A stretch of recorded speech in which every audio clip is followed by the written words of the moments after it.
What do you get when you cross a sinking company with a new generation of animators, with two people that come straight from Broadway, and a story all the way from Denmark?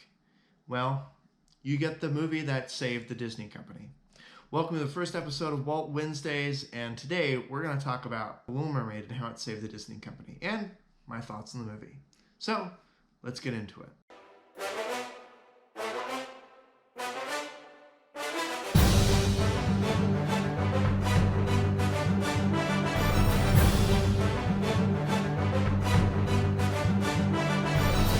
The Little Mermaid came out in 1989 and to great success revitalized the company and is a movie that's really hard to hate.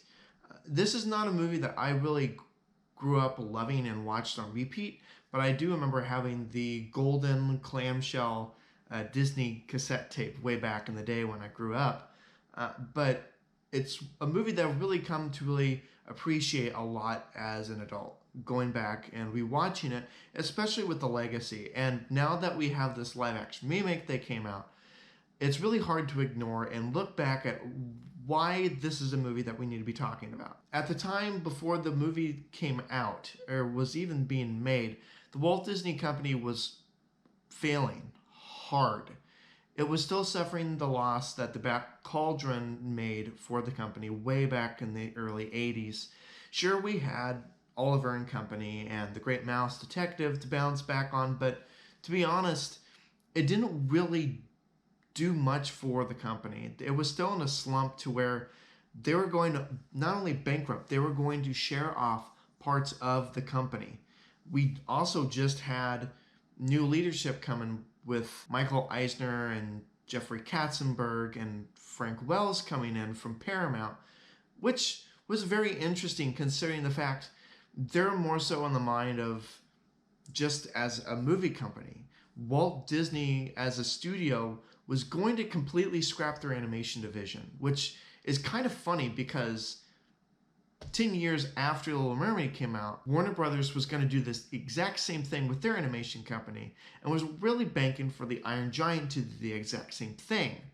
Of course, it didn't work out the same way, but I digress. The Walt Disney Company at the time was really in a position where they were still falling back on the whole, what would Walt do? What would Walt do? They were suffering from this identity crisis. Without their leader and with the leader that came after Walt's passing, they were suffering big time, hard. Of course, you could say they had the Aristocats, Robin Hood, the Fox and the Hound, the Rescuers, but those weren't really doing well in the box office. By the time the Black Cauldron came out, they put a lot of money in it. I mean, a lot. And it bombed big time. It lost to the Care Bears movie, of all things. And basically, around the time the Black Cauldron came out, they were losing a lot of animators, Don Bluth included, which he would later make some great movies with other companies like Universal and Fox. So Disney was in a really rough spot at this time. So what do? You grab your group of new animators and decide we need to do something new. Howard Ashman and Alan Menken, who at the time were suffering from their bomb Smile. Before that, they had a massive hit with Little Shop of Horrors. And what they did not only with the stage musical, but also the movie. So grabbing them in, having a more theatrical Broadway approach to the Disney company kind of really reinvents the company and how they approach their animation, not just as cartoons, but more animated Broadway movies. Like they really took the theatrical approach that of Broadway and the Broadway musical to an animated format. The approach that they take from The Little Mermaid bled all throughout the 90s and the renaissance of the Disney period. This movie revitalized the company. It brought it back from its slump back into the limelight, and it just never would be the same again. And it's so funny. The Disney company gets a lot of slack when it comes to princess movies because they do it well. Do they change lore? Yes, but in a way that works.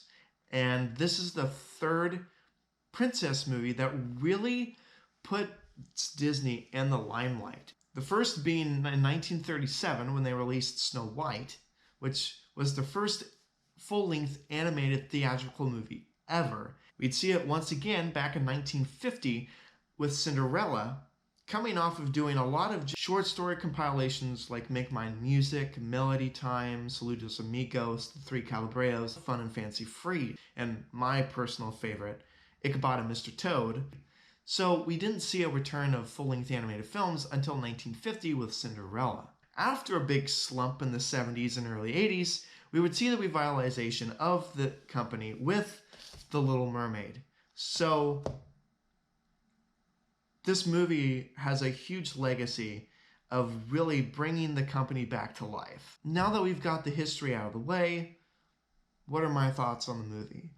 It's really hard to not like this movie. There is so much charm to the movie, to the music. Howard Ashman and Alan Menken's music for the movie is absolutely astonishing. It has energy to it, and it brings character and charm to this movie that it wouldn't have if you wouldn't have had them on board.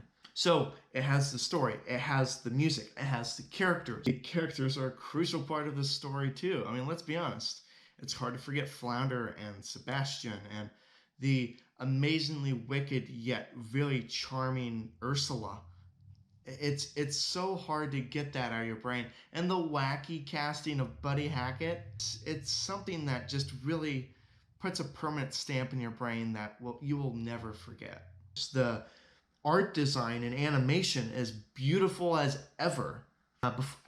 Between the late 50s, early 60s, actually even on to the 70s, they used more of a Xerox method, which means that they would take a Xerox sheet, have basic animation shells, and they would animate around that, basically making animation a lot cheaper. You'd also lose the quality of animation.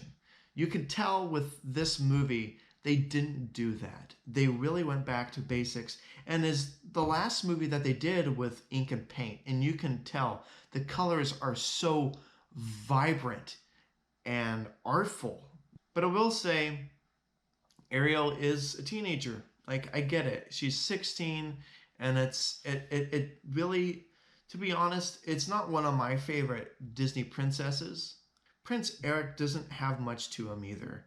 Granted, I will give you that he is a lot more than, say, Prince Charming and Cinderella or Prince Philip and Sleeping Beauty, but there's not much to him.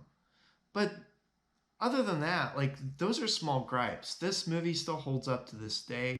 There's a reason why this movie always gets re-released in the Disney Vault, and it's because the legacy, the music, the animation, the characters, the charm, there's a lot that this movie carries, and why it's so beloved so many decades later, and why we're getting a live-action remake. All in all, this movie really deserves a spot as one of its crowning achievements and as one that should always be remembered. So, what are your guys' thoughts? What are you guys' memories with this movie? What is a fact that I forgot that you guys should bring to light? Let me know in the comments below. Otherwise, guys, thank you for tuning in to the first ever episode of Walt Wednesdays. Be sure to like, comment, and subscribe as always. Be sure to share around with your friends. I appreciate you all, and I can't wait to see you guys in the next video.